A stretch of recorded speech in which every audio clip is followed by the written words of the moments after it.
Evangelio de nuestro Señor Jesucristo según San Marcos.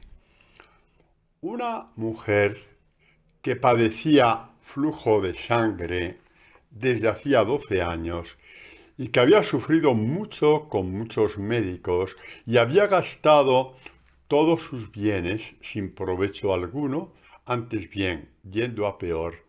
Habiendo oído lo que se decía de Jesús, se acercó por detrás entre la gente y tocó su manto, pues se decía, si logro tocar, aunque solo sea, sus vestidos, me salvaré.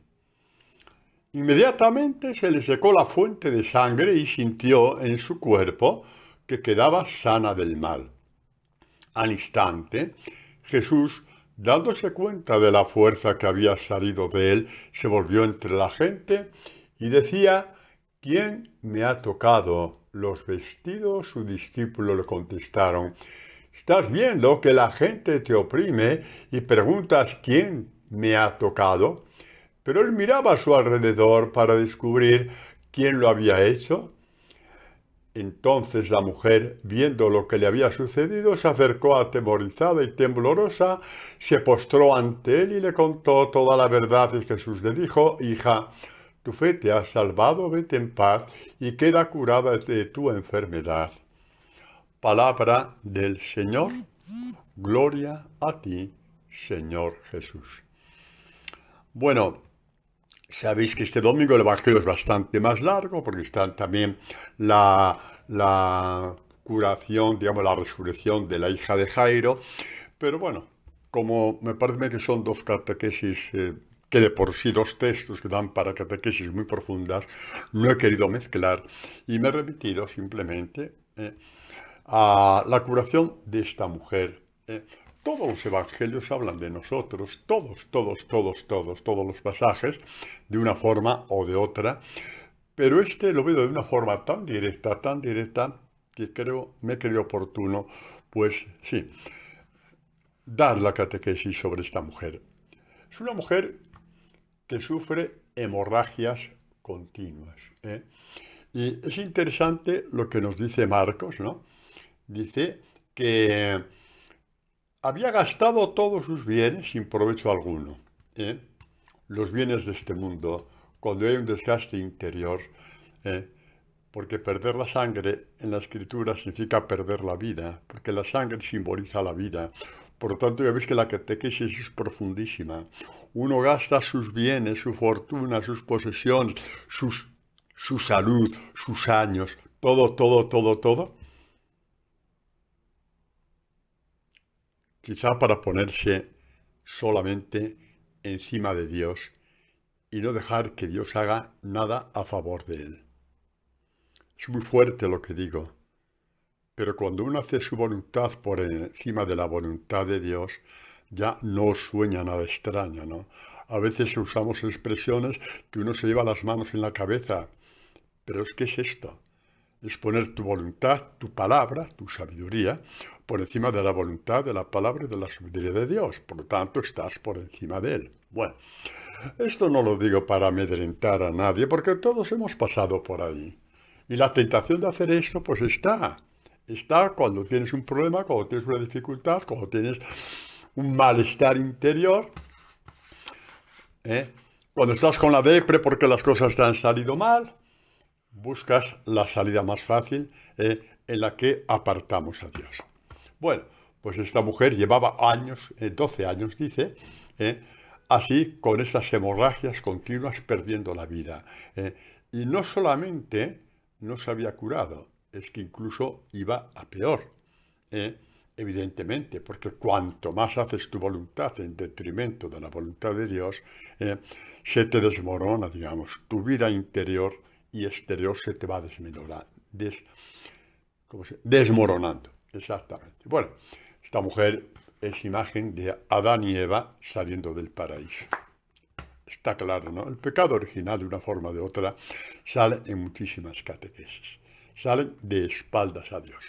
Salen de espaldas a Dios, que no, padre, pero es que él los expulsó del paraíso. No. Dios ratificó lo que ellos ya habían hecho. ponerse de espaldas a su palabra para preferir las suyas, las que el demonio le suscitó. Haz lo que a ti te dé la gana y serás Dios. Seréis como Dios, serás Dios. Y cuando uno hace lo que le da la gana, y no estoy haciendo juicios, en detrimento de Dios, Dios ya no tiene que expulsarte. Tú le has expulsado a él, diciendo, aquí el único que decide sobre mi vida soy yo. ¿Os acordáis del aborto, no? El eslogan del aborto.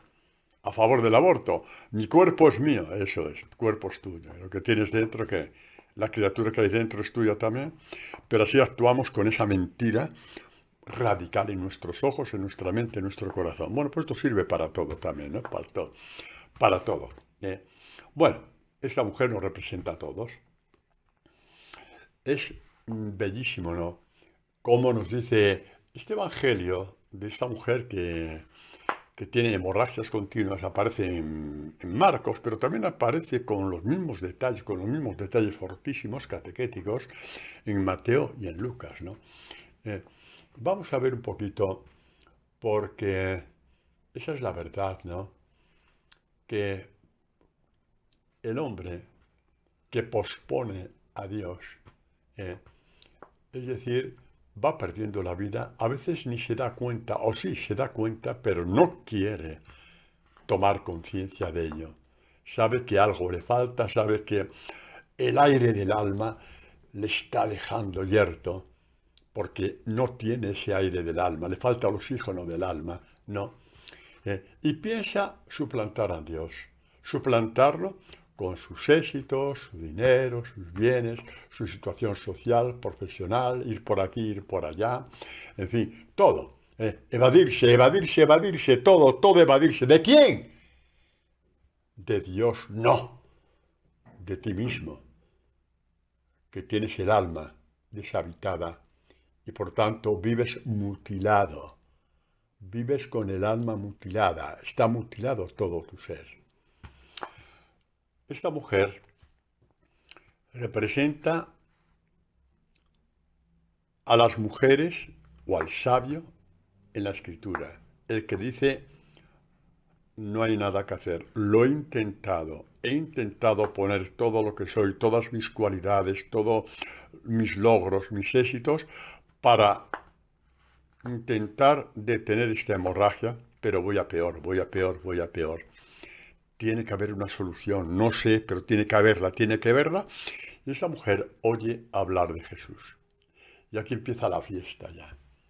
Aquí empieza ya la fiesta, porque esta mujer empieza a levantar la cabeza. Lo primero que uno hace cuando va a buscar a Dios es lo de esta mujer. Y no me habré equivocado posponiendo a Dios. No me habré equivocado. No habré tomado un camino que no me lleva a ninguna parte. ¿No será que el único que me va a detener la hemorragia es Dios y yo lo tengo de segundón en mi vida? Porque ¿qué diferencia hay entre el ateo que niega a Dios y el que los decimos creer a Dios, creer en Dios y tenerlo como segundones? No, la diferencia no creo que sea muy grande. Yo no soy quien para juzgar, pero sí puedo opinar, ¿no? Esta mujer se despierta, oye hablar de Jesús y de pronto se le enciende una luz en el alma. Digo, ¿será que a lo mejor he hecho todo menos lo que tenía que hacer? Que es buscar a Dios. Y va al encuentro de Jesús. Y va al encuentro de Jesús con esta sabiduría bellísima, ¿no? ¿Y qué pasa con esa mujer? Se arremolinan ante Jesús un montón de gente. Todos quieren verle, todos quieren hablar con él. Y yo no sé si entonces había los selfies famosos, pero seguramente que si había selfies, todo el mundo quería hacerse una selfie con él. Todo el mundo. Mira una foto con Jesús, el de Galilea. Ay, qué bonito, qué orgulloso. Lo meto en un marco y en mi cuarto, una selfie con Jesús. O un selfie con Jesús. Qué maravilla. Eh, Todos querían ver. Eh, ¿Qué había en el corazón de tanta gente? Pues igual que ahora. Mucha gente que va por aquí y por allá viendo fenómenos, sensacionalismos, eh, el espectáculo, en fin, todas estas cosas y tal. No digo que estén bien, o no estén bien. Eso nunca lo diré, pero es el envoltorio. Hasta tal punto es el envoltorio, hasta tal punto es el envoltorio. Y hasta tal punto Jesús pasa de esos envoltorios, repito, y que nadie se asuste, que esta mujer llega por detrás y le tocó el manto. Luego veremos lo que significa tocar el manto. Lo importante es que Jesús preguntó, ¿quién me ha tocado? Los apóstoles, que todavía no han aprendido nada ni saben nada, ¿sabéis cuándo supieron algo los apóstoles? Cuando Jesús murió con ellos, por ellos, y le vieron resucitado, ahí empezaron a creer. Empezaron a creer que sus palabras eran verdad, que sus palabras eran vida, que sus palabras eran el camino. Empezaron a ver por qué Jesucristo había dicho yo soy el camino, la verdad y la vida. Y se dieron cuenta que sus palabras, el Evangelio, eran el camino con mayúscula, la verdad con mayúscula y la vida con mayúscula. Se dieron cuenta entonces. Bueno, sí, así de atontolinaos nos deja el pecado. El pecado nos deja así de atontolinaos, como esta turba de personas alrededor de Jesús, empujándole de una parte a otra, queriendo tocarle, a ver si arrancaba una hebra de su vestido, de su manto, de su túnica, pero solamente en plan espectacular, sensacionalista. Exactamente. Repito, no es malo, pero tenlo únicamente como envoltorio. A mí me gusta muchísimo, por ejemplo, entrar en la figura de San Francisco de Asís. Y con todo lo que yo quiero a este santo y el bien que me ha hecho, no es más que un envoltorio para mí. Y es que San Francisco también quiere que él para mí no sea más que un envoltorio para dar con el tesoro que es Jesucristo. Para dar con el tesoro que es Jesucristo. Y por eso Jesucristo hace una distinción entre esta mujer que toca su manto y los demás, que la reempujan de un sitio para otro.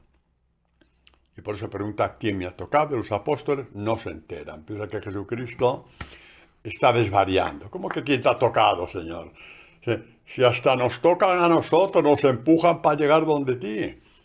Hombre, ¿quién te ha tocado? Dice, no. ¿Quién me ha tocado? Y ahora vamos a ver un poquito quién. Esta mujer ha tocado el manto de Jesús. Y vamos a ver lo que podemos llamar el centro de esta catequesis. En la espiritualidad bíblica, queréis la espiritualidad de la palabra, del Evangelio, la palabra o el verbo tocar es muy, muy fuerte, sobre todo cuando se trata de tocar a alguien. Pues muy bien, en la espiritualidad bíblica, tocar el manto de alguien, significa atraerlo hacia su alma. Mirad si Jesús sabía muy bien quién había tocado su alma para atraérselo hacia ella.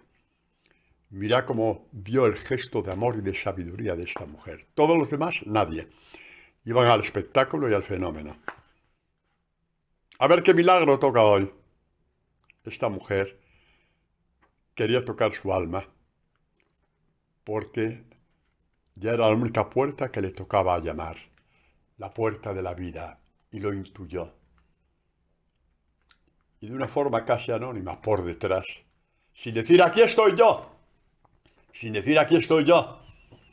el fulanito de tal, o la fulanita de tal, con 18 apellidos. No, fue por detrás, casi anónimamente, para tocar el Espíritu de Jesús. Es bellísimo el Evangelio, ¿verdad? ¿Ves cómo va infinitamente más allá de lo que podemos llamar un milagro? ¿Os dais cuenta? Porque yo a veces hablo así. Tocar a alguien, tocar el manto en la Escritura, sabéis que significa el espíritu de la persona. No lo voy a repetir ahora, lo hemos visto en múltiples ocasiones. Elías que deja su manto cuando sube al cielo a Eliseo, y Eliseo profetiza con el espíritu de Elías, por ejemplo, ¿no? Y tantas cosas, ¿no? El ciego de nacimiento, ¿no? Aquel, ¿no? Que grita, Señor, cúrame, Señor, quiero ver. Y cuando Jesús le dice, ven, que te llama, el ciego arrojó el manto para acercarse a Jesús. acercó el manto de la impiedad, el manto de la idolatría, el manto de la... sí, de como esta mujer, ¿no? El manto de la ausencia de Dios, del alma deshabitada, que no arropa nada. Te falta el manto de Dios, pasas frío toda tu vida pasas frío. Todo te desangela, todo te desestructura. Y pasan los años y peor todavía, y lo sabemos todos. Todos sabemos muy bien que es así. Bueno, pues esto es lo que hace esta mujer. La mujer nos recuerda o representa la figura del buscador de Dios en espíritu y verdad. Porque así como Jesús dice a la samaritana que ha llegado el momento a partir de él en que el que adore a Dios le va a adorar en espíritu y verdad, es decir, buscando la conversión del corazón, no pasárselo bien, o cumplir con un grupo, o cumplir con un horario, o cumplir con un compromiso. No, se adora para el cambio radical del corazón. Bueno, pues la búsqueda de Dios, el libro del Deuteronomio, vemos aquí representado a esta mujer, representa a la humanidad que va en busca de Dios, la iglesia, sí, los buscadores de Dios. Pues dice, el Deuteronomio anuncia proféticamente que Israel va a caer en una idolatría tal que irá al destierro. No porque Dios le haya castigado, no, es que el hombre se castiga a sí mismo, porque una vez que uno se separa de Dios queda tan débil que sus enemigos le vencen. Y eso fue lo que pasó con Israel, ¿no? Bueno, entonces dice que Dios volverá a apiadarse de Israel, dice en el desierto, dice el libro del Deuteronomio, cuando te pasen estas cosas, desde allí buscarás a Yahvé, tu Dios, y le encontrarás si le buscas con todo tu corazón, con toda tu alma. Así fue como le buscó esta mujer. ¿Por qué? Porque el corazón lo tenía ya perdido y el alma también, perdido entre comillas, ¿ves? Porque Dios no da por perdido a nadie. Repito, tenía el corazón deshabitado y el alma deshabitada, mutilada por completo. Y fue al encuentro de Dios con sabiduría. No quiso saber nada del jaleo que se tenía la gente con Jesús. Dice, no, yo lo que busco es otra cosa. Busco que me cure la hemorragia que tengo. Busco que habite mi corazón, que habite mi alma. Que no esté solamente de paso como un envoltorio. Quiero que esté conmigo, porque le necesito 24 horas al día. Quiero que esté conmigo. Y le buscó con todo su corazón, con toda su alma. Y así aconteció. Esto pasa muchas veces en la oración, ¿no? En la oración, no quiero hacer juicios, pero para que entendamos la catequesis. Imaginaos 30 personas que están en una iglesia orando. Digo, imaginaos, y eso es para que entendamos las catequesis, por favor, no estoy haciendo juicios. Yo tengo la obligación de juzgarme solamente a mí mismo y a nadie más, ¿vale? Y juzgarme desde la palabra y desde la verdad. Pero para que entendamos, a lo mejor, supongamos, es una cosa hipotética, ¿vale? Hay 30 personas en oración, en una iglesia, en una capilla, y una de ellas es como esta mujer que va directa a tocar el corazón de Dios para que le enriquezca y le cure con su espíritu. Y las otras 29 van a su rollo. A lo que ellos llaman oración, pero que Jesús no lo cataloga como oración en espíritu y verdad, como dijo la samaritana. Pues a lo mejor, después de una hora entera de oración ahí, sobre esas 30 personas, Jesús puede decir lo mismo. ¿Quién me ha tocado? De aquí entre estos 30 hay una persona que me ha tocado. A ver, no quiero ser pesimista, no quiero ser agorero. No, Dios me libre y sobre todo no quiero juzgar. Pero esto nos va a ayudar a entrar en oración en espíritu y en verdad. En espíritu y en verdad. A veces pedimos por la conversión de alguien de tu casa y tienes que pedir, no digo que no. Pero como ese de tu casa por el cual rezas vea en ti la luz de Jesucristo, en espíritu y en verdad, está muy cerca ya de buscar a Jesús. Digo eso nada más. también es cierto que puede ser luz de Jesucristo y la persona cerrarse en banda, como Judas, que se cerró en banda con Jesús. Por lo tanto, lo que yo digo hay que tomarlo un poquito en este aspecto de, en fin, de con una cierta alegría y libertad del corazón. Ser luz de Dios en el mundo y que uno no rechace esta luz, ya no te toca a ti. ¿Entiendes? Lo cual no quiere decir que no reces por él. Pero preocúpate de ser luz. Preocúpate de que esa persona por la cual reces vea que tú realmente la luz del Evangelio está dentro de ti. La luz del Evangelio. ¿Eh? No va a haber una aureola en tu cabeza, ¿no? Sobre todo si tiene los rulos, menos todavía. No va a haber una aureola en tu cabeza. Lo que quiere ver en ti es dentro de ti la luz de Dios, porque la luz es sonora, la luz es elocuente, brilla en las tinieblas, como dice San Juan en el prólogo del Evangelio. En el principio existía la palabra, y la palabra estaba con Dios, y la palabra era Dios. En ella estaba la vida, era lo que buscaba esta mujer, la vida. Buscaba la vida. Y la vida era la luz de los hombres. La vida que te da Dios es luz para los demás, la luz de los hombres. Y la luz, Jesucristo, luz del mundo, brilla en las tinieblas, brilló en el Calvario. Hubo un eclipse solar, sí. Se llenó de tinieblas el Calvario a las 3 de la tarde.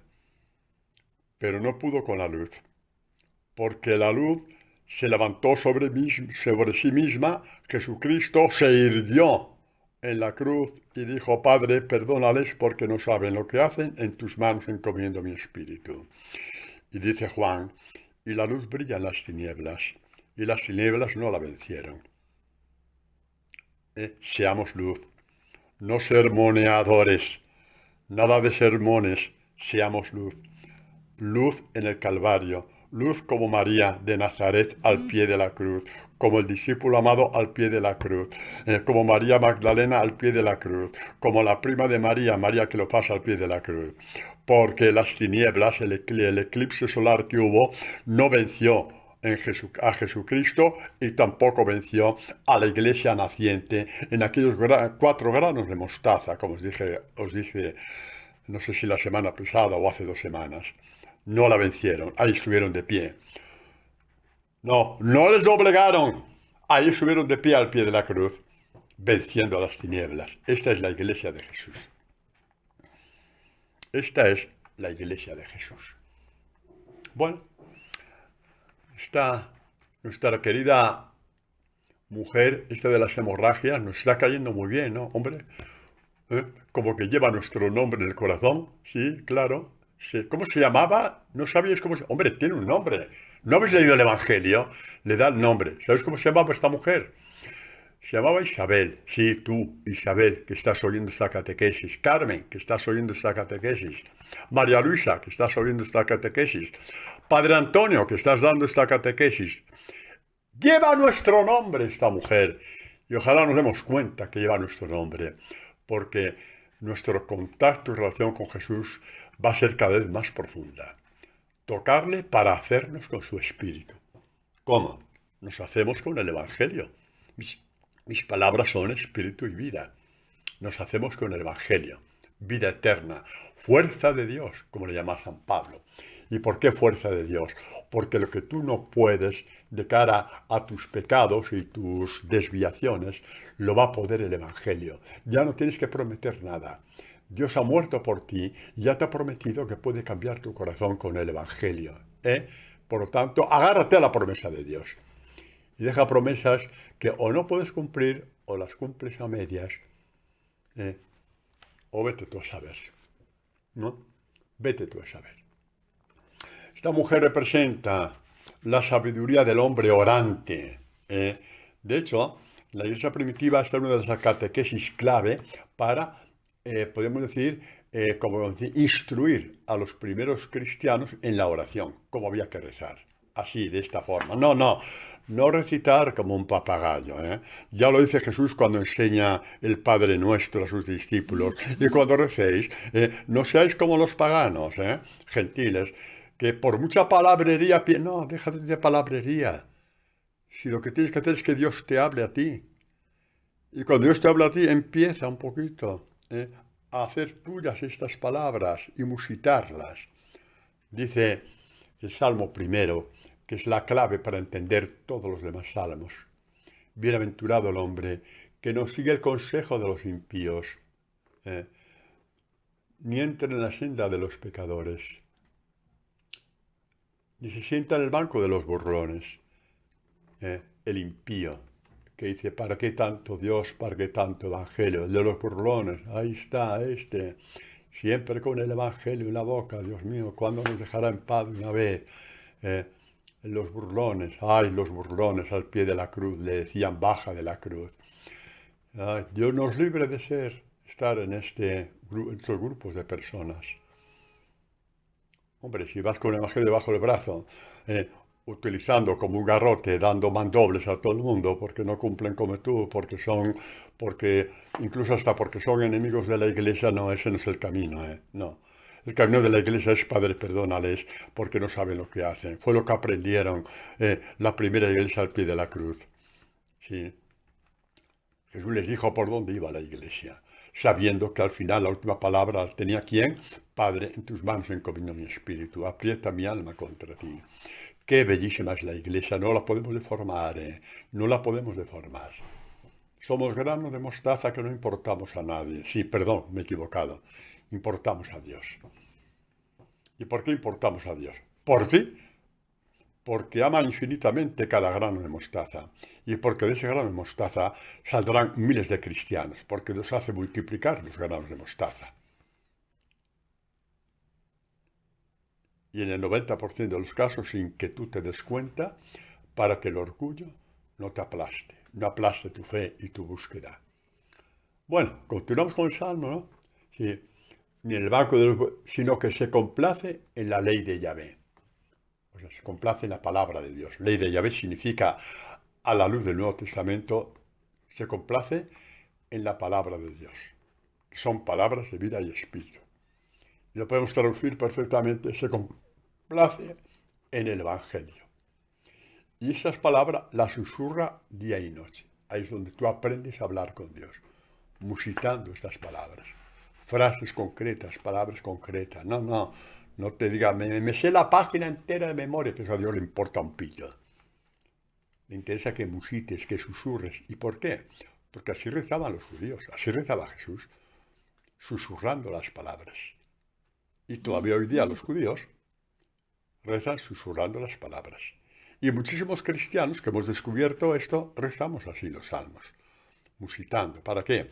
Para que como si fuera una manantial de agua viva, que lo es, vaya descendiendo por tu corazón y por tus entrañas, creando un corazón nuevo.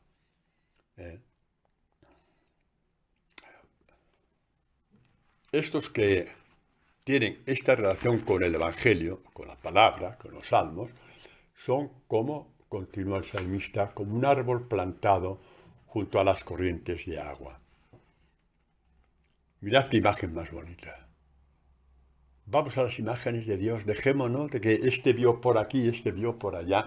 ¿Hay algo más bello de esto que vais a oír ahora? Que ahí estaban María de Nazaret, el discípulo amado, María Magdalena, María Cleofás, la iglesia naciente, los primeros granos de mostaza, estaban al pie de las corrientes de agua. Jesucristo, el Hijo de Dios, clavado en la cruz. Sabían con quién estaban y a dónde estaban. Ellos fueron los primeros, podemos decir así, hijos de la iglesia, con la madre al frente. Ahí estaban. Ahí estaban. Ahí estaban. ¿Cuándo haremos caso a Dios? ¿Cuándo haremos caso a Dios junto a las corrientes de agua?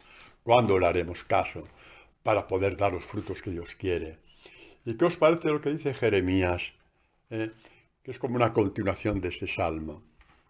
Dice así: bendito aquel que se fía de Dios. no defraudará a Dios su confianza. Es como un árbol plantado a las orillas del agua, que a las orillas de la corriente alarga sus raíces. Es un texto bellísimo. Alarga sus raíces. Vamos a ver una imagen de la naturaleza. Plantamos un árbol a 2 metros de un río. ¿Y qué pasa con el paso del tiempo? Lo vemos que las raíces tienden a la corriente de agua. ¿Y por qué tiende el árbol a las corrientes de agua? ¿Por qué? Le obligan, le pegan palos, hace falta enderezarlo para que vaya a las corrientes de agua. ¡No! Es que las raíces piden el agua y van al agua. El día que el Evangelio sea esto para ti, ya estás convertido. Ya nadie tendrás que decir, me meto, me comprometo, prometo, compromiso. No, tus raíces buscan el agua. Las raíces de tu alma van al agua. Ahora, si el Evangelio para ti no es gran cosa, ahí ya me callo la boca. Tus raíces serán siempre mustias. Y del fruto ya ni hablamos. Muchas hojas, pero quizá poco fruto. Y la gente se convierte cuando ve el fruto, no cuando ve las hojas. Por eso somos luz del mundo. Por eso somos luz del mundo. Bueno, pues ahí está la cosa. Nos convertimos porque las raíces de nuestra alma van al agua viva, porque si no se mueren, si no le pasa como a esta mujer, una hemorragia detrás de otra, y al final, pues pasa lo que pasa. Unas raíces mustias dan un árbol, que ni siquiera llega a árbol, apenas un arbusto mustio, que al primer golpe de viento se cae. Bueno, pues seguimos. Es maravilloso lo que dice Jesús a esta mujer. Se acercó temblorosa. Claro, tuvo miedo, ¿verdad?, de que Jesucristo le hubiera a decir. No. Vamos a la espiritualidad de la palabra, chicos. Era el temblor que sentían los santos, los profetas, los patriarcas cuando estaban delante de Dios. El mismo temblor, por ejemplo, el temblor ante Dios, ¿no? Ese temor, digamos, propio del Antiguo Testamento, ¿no? El que sintió cuando nuestro queridísimo, el profeta Isaías, ¿no? Dice, leo la vocación de Isaías, es capítulo 6, versículo 1 en adelante, que dice así: el año de la muerte del rey Ocías, vi al Señor sentado en un trono excelso elevado, y sus faldas llenaban el templo, y unos serafines se mantenían erguidos por encima de él, y cada uno tenía 6 alas, y se gritaban, Santo, Santo, Yahvé, y se conmovieron los quicios y los dinteles a la voz de los que clamaban. Era la teofanía, como la teofanía del Sinaí, que tembló el monte. Aquí también se tembló todo ante lo que veía Isaías. ¿Y cuál es la reacción de Dios? Porque claro, es ahí donde Dios le llama a profetizar, ¿no? ¿Cuál es la primera reacción de Isaías? Dice, ay de mí que soy perdido. Soy un hombre de labios impuros, y entre un pueblo de labios impuros habito, y es que al rey Yahvé Sebaot han visto mis ojos. Es el temblor ante Dios, ante la santidad. Piensa que la santidad, que el fuego de Dios te va a aniquilar. Es lo que siente esta mujer. Sabe que está delante del Hijo de Dios. Sabe que está delante del Hijo de Dios. Ha tocado su espíritu, y su espíritu le ha devuelto la vida perdida. Esa pérdida continua que tenía con las hemorragias una detrás de otra, y gastó todos sus bienes. ¡Ay, Dios mío! ¡Ay, Dios mío! Gastar todos tus bienes para no detener la hemorragia de sangre. Esto nos pasa a todos. Sean muchos o sean pocos. Lo mismo si tenemos 4 millones que 4 centavos. Esta mujer, imagen es hija de la iglesia. Esa mujer es hija de la sabiduría. Este árbol cuyas raíces se alargan hacia el agua viva. Hacia el agua viva, Jesucristo, que es el agua viva, que abre dentro de nosotros un surtidor de agua viva en cuanto habita en nosotros. cambia la hemorragia de sangre en un surtidor de agua viva, en un manantial de aguas vivas. La cambia. Ay de los hombres pagados de sí mismos, que harán todo por Jesucristo menos lo que Él quiere, convertirse a la luz del Evangelio.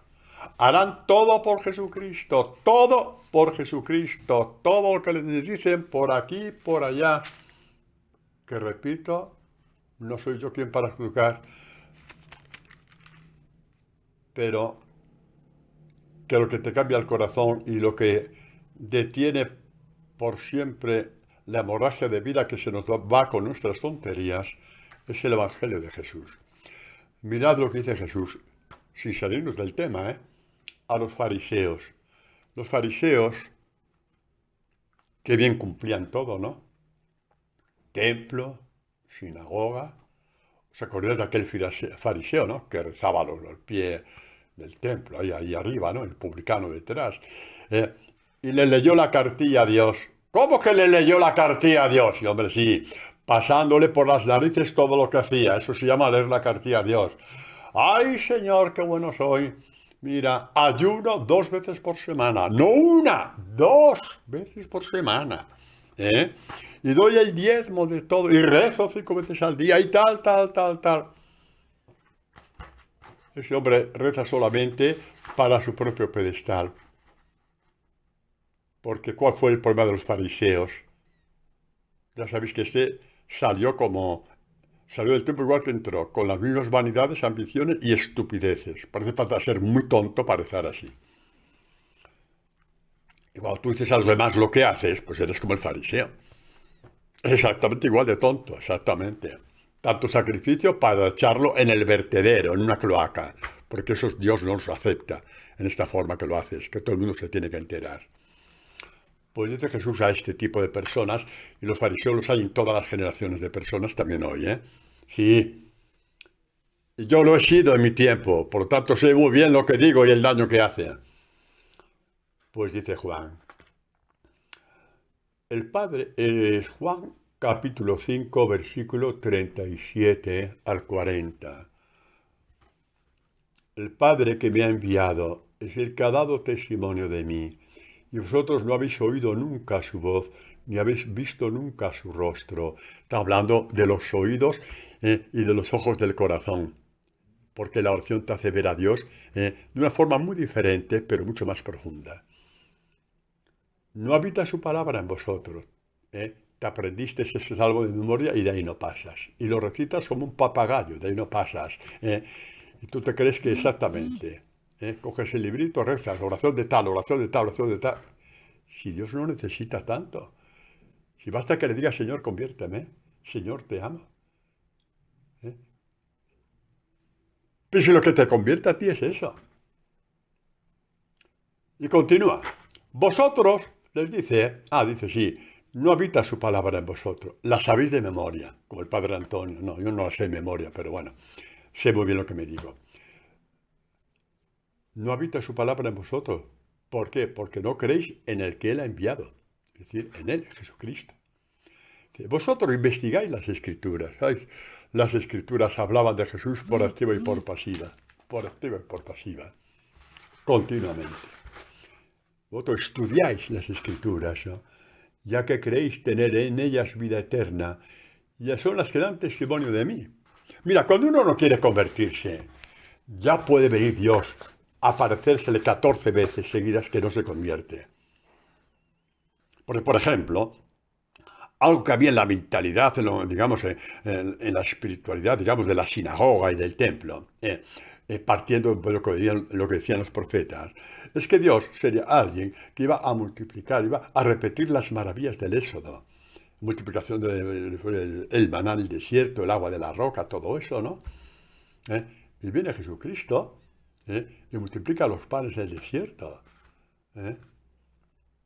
Y hace conducir a los ciegos, cosa que dice Isaías, hará conducir a los ciegos por un camino que no conocen. Sabían perfectamente que lo que ellos predicaban en la sinagoga o en el templo, lo estaba cumpliendo Jesús. Lo sabían perfectamente. No dieron el brazo a torcer. ¿Por qué? Porque prefirieron como dice Juan en otra parte, su propia gloria a la gloria de Jesús, a la gloria de Dios. Así que les dice, investigáis las Escrituras, ya que queréis tener en ellas vida eterna. Pues bien, ellas dan testimonio de mí. Vosotros no queréis venir a mí para tener vida. Buscáis vida eterna, pero no la queréis. Tenéis bastante con vuestra vida rancia, que os saluden en las calles, que esto, que lo otro. El satisfacerte a ti mismo diciendo que bien hago las cosas, cuánto he rezado hoy. Estas son cosas de niños pequeños, hombre. No queréis venir a mí.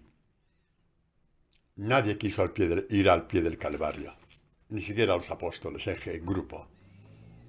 María de Nazaret, el discípulo amado, María Cleofás, María Magdalena. Vaya equipazo que se hizo Jesús para dar a luz a la iglesia. Vaya equipazo. Y él crucificado. Este es nuestro Dios. Cuando Dios convierte a una persona de corazón, hace el milagro del siglo en tu vida. Estos son los milagros que realmente le gusta hacer Dios en ti. Y los otros, si Dios te hace otros milagros, bienvenidos sean. Que a mí también me ha hecho milagros. Pero yo me convierto con el Evangelio de Jesús. Lo otro me ayuda a ir al Evangelio. Pero me entendéis, ¿no?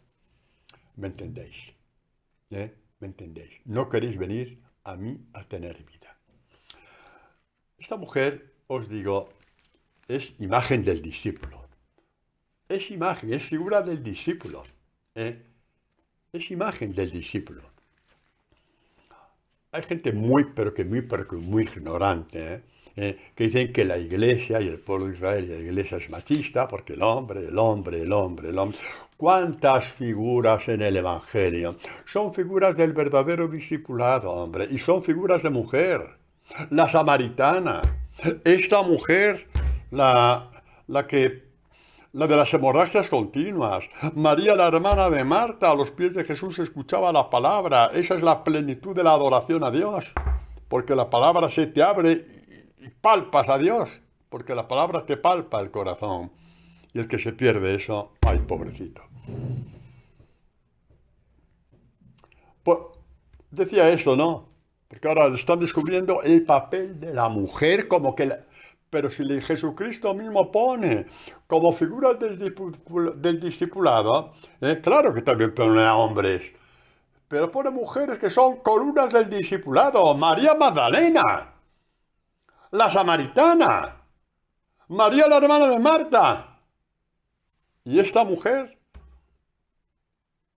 Porque hasta que tú no seas consciente de tus hemorragias, nunca podrás ser discípulo del Señor. Cuando el Señor quiere estar a tu servicio para detenerte a las hemorragias. Padre, ¿qué está diciendo? Dios a mi servicio. ¿Por qué crees que murió? Sino para detenernos las hemorragias. A partir de allá estarás tú al servicio de Él. Como esta mujer y como María Magdalena y como todas las demás. Bueno, esa mujer, hija de la sabiduría. Vamos a ver, con el tiempo que nos queda. No, pero la catequesis ya se ha dado, así que que va, nos queda dado. Quedan perlas preciosas muy bonitas todavía. Todas las catequesis del Evangelio son perlas preciosas de Dios. Bueno, pues escuchamos. Dice de la sabiduría, los que guardan las hijas de la sabiduría llevan este estilo. Los que guarden santamente las cosas santas serán reconocidos como santos. Son las palabras de espíritu y vida del Evangelio de Jesús. Y los que se dejen instruir en ellas por el Evangelio de Jesús encontrarán defensa ante la tentación, ante la persecución, ante el desánimo, ante las crisis de fe. Estas palabras emergen y te levantan la fe y la fortalecen. Ansiadlas, que ellas os instruirán. Mirad qué diferencia, por ejemplo, los que hacéis laudes, yo hago los laudes por supuesto, pero así, partiendo la palabra. buscando que Dios se te manifieste estremeciéndote cuando te abre una palabra, te da luz en una palabra. Este es el estremecimiento de la oración. ¿Eh? Sí, estremecimiento bíblico, ¿eh? Sí. Entonces, cuando uno va a la oración, no va porque le toca rezar, porque mi grupo me dice que tengo que rezar, porque mi comunidad religiosa me dice que tengo que rezar, porque mi obispo me dice, todo está muy bien, pero por encima de todo esto, ansiadlo, ansiad este momento en que Dios te va a abrir la palabra.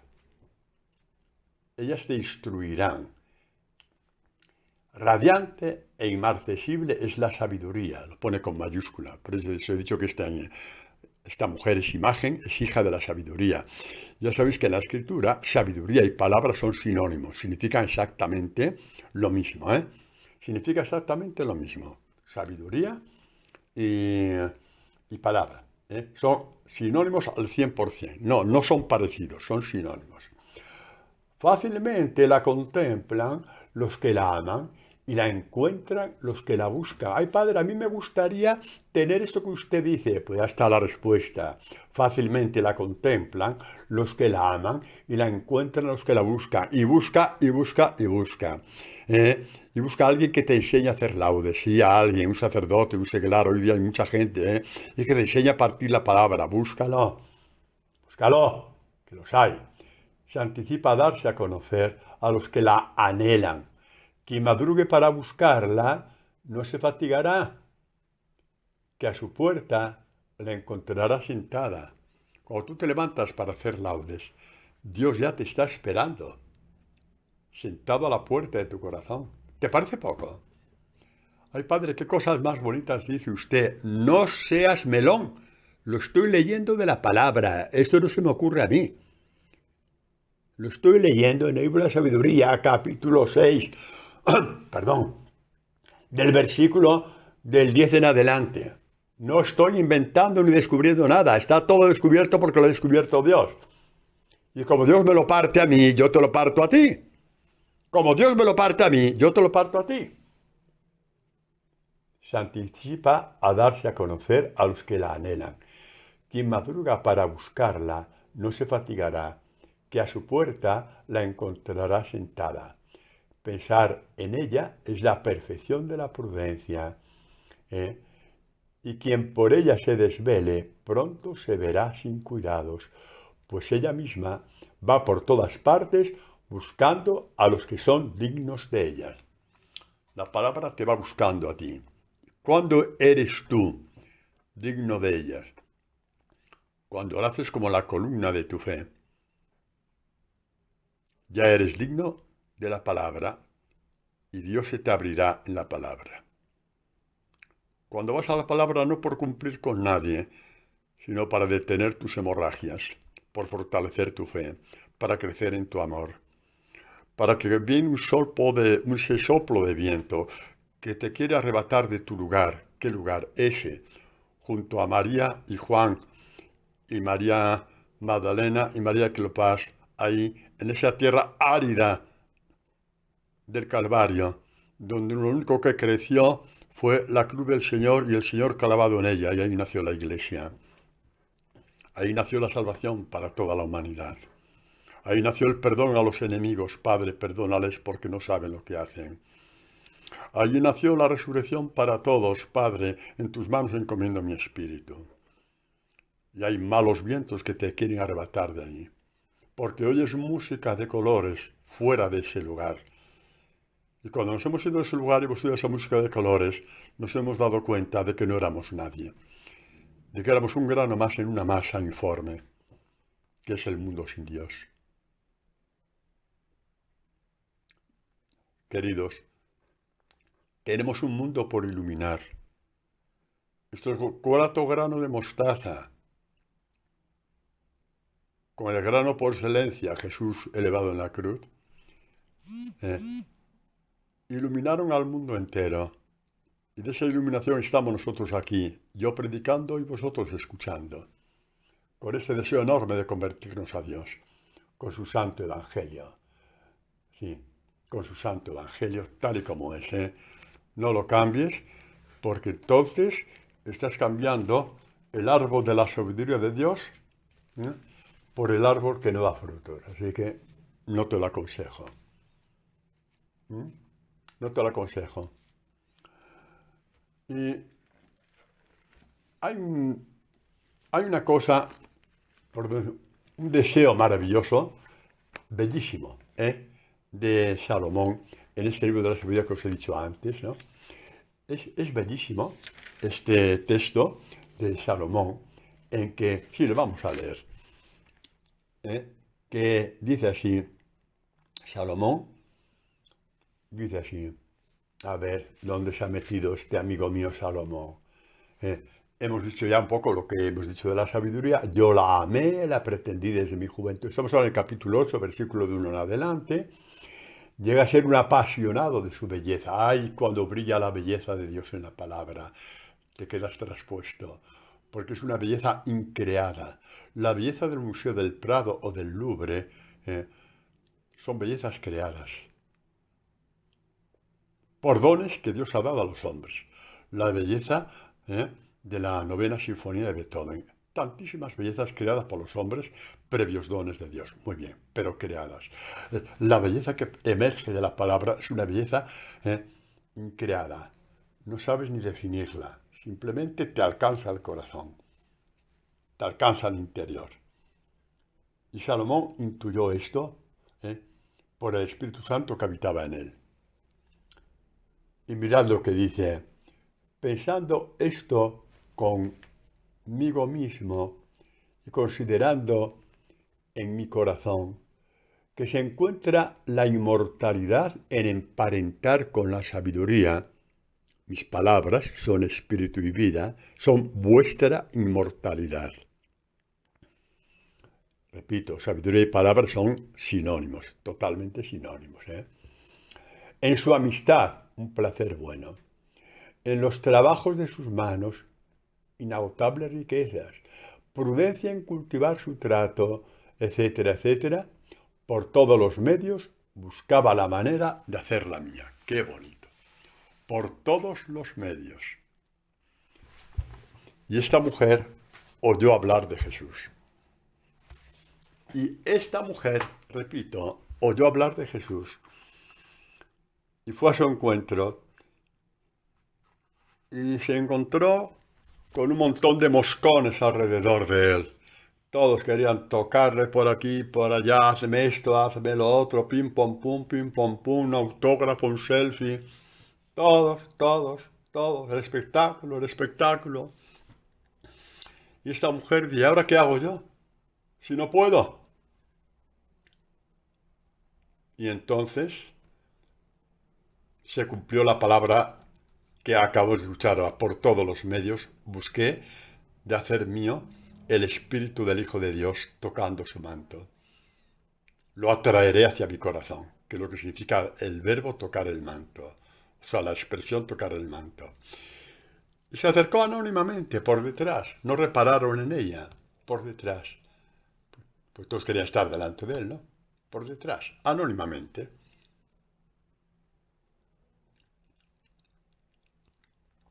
Y alcanzó a tocar el espíritu, el manto de Jesús, y lo hizo suyo. Lo hizo suyo y se detuvo la hemorragia. Es una catequesis sobre el discipulado bellísima. Bellísima es poco. Padre, ¿cuánto sabe usted? El día que tú te metas en el Evangelio de esta forma, sabrás más que yo. Es que a lo mejor no te lo crees. Lees un montón de librotes y más librotes, ¿eh? ¿Eh? Cuando las promesas del Evangelio son infinitamente bellas, son promesas salidas del corazón de Dios para ti, son infinitas, son infinitas. Vale más una solamente promesa del Evangelio, como por ejemplo esta, que se detiene la hemorragia, que todas las promesas que nos han dado a los hombres porque han visto aquí o han visto allá. Y eso lo dice la Santa Madre Iglesia, que lo sepáis.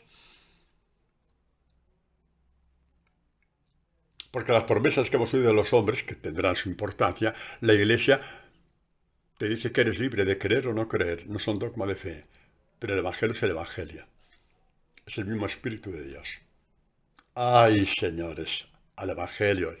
Ay, al Evangelio, no te lamentes, vete al Evangelio, vete que estás a tiempo, vete, vete al Evangelio. Buscaba la forma de hacer la mía. Esto es un buscador de Dios. Hay una imagen que a mí me encanta en el Evangelio de un hombre. ¿Sabes? Un hombre. Menos mal que los hombres salimos bien parados de vez en cuando, porque todos se lo llevan las mujeres. ¿Será porque valéis más que nosotros? Uy, Dios mío. Más de uno se está riendo, sobre todo los que me conocen, los que me conocéis. Pero hay un hombre en la Escritura que es Zaqueo. Publicano, jefe de publicanos, eran malditos por el pueblo de Israel. ¿Por qué? Pues porque cobraban los impuestos a los judíos, que eran impuestos que iban al pueblo que les oprimía, que era Roma. Ya, suficiente, ¿no? Efectivamente. Y todo lo demás. Zaqueo le da por... Jesús va a pasar por por el pueblo de Zaqueo, por Jericó. Y Zaqueo lo sabe. ¿Y qué hace? ¿Qué hace? Él, que es un personaje importantísimo en Jericó, porque, en fin, le puede decir maldito, maldito, pero se quita el sombrero delante de él, porque él es el que su seguridad en muchos aspectos depende de él, de que no les denuncie de los impuestos y todo eso. ¿Entiendes? Y va a pasar por ahí. ¿Y qué pasa? Zaqueo quiere verle, porque a su modo sabe que tiene una hemorragia también. Está ahí con un montón de dinero, despacho de impuestos, cobrando por aquí, cobrando por allá, igual que Mateo, ¿os acordáis? Esto no es vida, sí, tengo todos los días para comer, para comprarme un traje nuevo, para comprarme un coche, ir en avión, tengo todo eso, pero la hemorragia está en mi corazón, no vivo, no tengo la vida, esto no es vida. ¿Será que Jesús me va a dar la vida? Y buscaba todas las formas de hacerlo suyo. Y sale a la calle, por fin se decide. ¿Y qué pasa? Llega tarde. Ya está la calle abarrotada de gente. Jesús pasando por allá.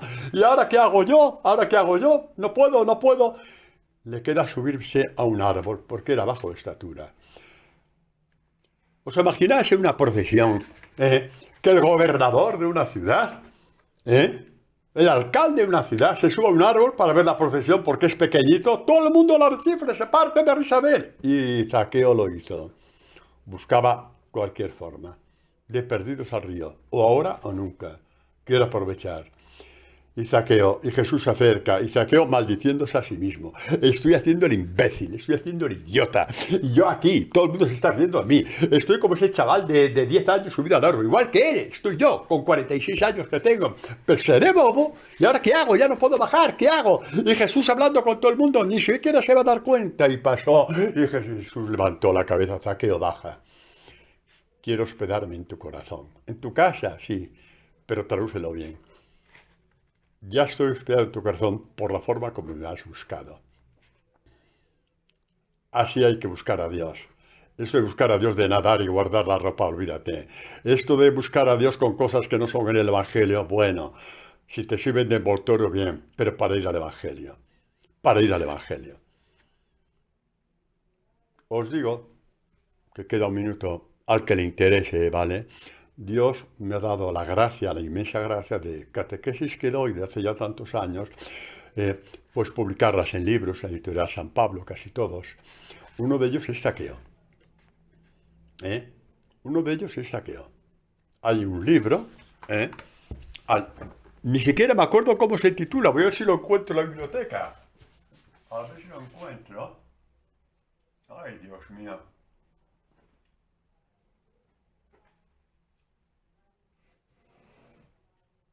A ver.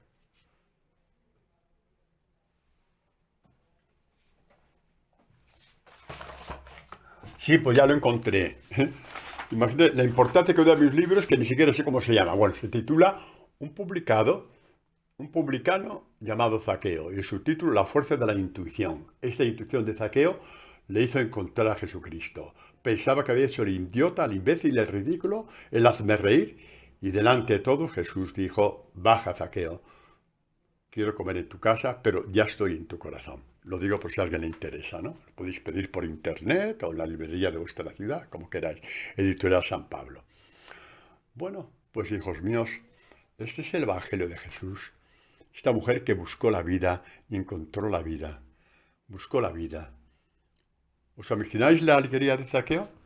Dice, cuando Jesús dice, cuando se convierte un pecador hay fiesta en el cielo por un pecador que se convierte, esa fiesta se traslada, es una prolongación de la fiesta en el corazón del hombre que encuentra a Dios. El corazón de la hemorroísa, de esta mujer, de las hemorragias, que se le detuvo la hemorragia enseguida. ¿Y podemos hablar de la alegría de Zaqueo?